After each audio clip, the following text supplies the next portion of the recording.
Hi, I'm Antonio with JPA Roofing. Thank you guys for tuning in to the JPA Roofing channel. If you've ever filed an insurance claim or if you've gone through the process, you've probably heard the terms ACV and RCV. Today, I'm here to explain to you the difference and why it matters to you.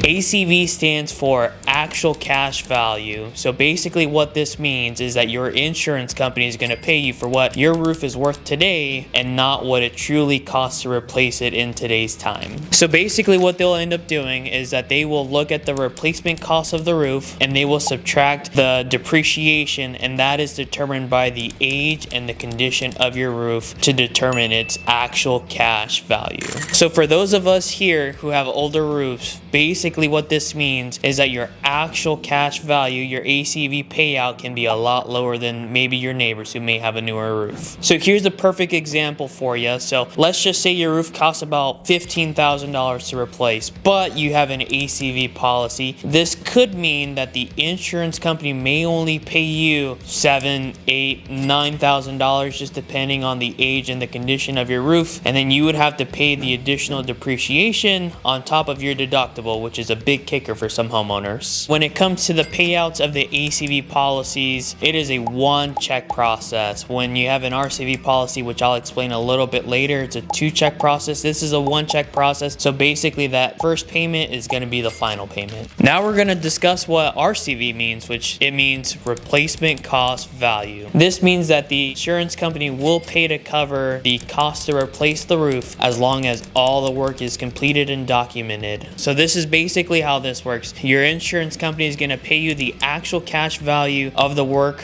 up front. They will withhold the depreciation, and once the work is completed, your contractor will submit for depreciation, and then you will get that second check on the back end. So using the same example I did earlier for the $15,000 job, assuming you have the RCV policy, let's just say the whole work is $15,000, you get $9,000 up front from the insurance company, you complete the work, your contractor submits for depreciation, then you might get $6,000 in depreciation on the back end, and that will be minus your deductible, which you are responsible for covering. With an RCV policy, you're not penalized for the age of your roof as long as you replace it. So something that you guys should be aware of is that a lot of insurance companies are starting to convert homeowner policies from RCV to ACV when your roof is starting to get close to 15, 12, and even 10 years old depending on which carrier you have. So just so you know, your coverage could switch if your roof is anywhere within that ballpark. This is where a lot of homeowners get caught off guard. Not many of them know what kind of policy they have until after the storm passes and they already put their claim in. ACV policies leave homeowners paying thousands out of pocket, whereas RCV policies cover the full replacement of the job. So just so you know, choosing the wrong contractor or not understanding your policy can cost you money. Insurance only pays for what they owe on the policy, not for what the roof costs. That's why at JPA Roofing, we help homeowners understand their policy before moving forward. And that's it for this video, guys. So if you like this content, like, share, comment, subscribe, turn on the notifications so that way you don't miss another video. Thank you.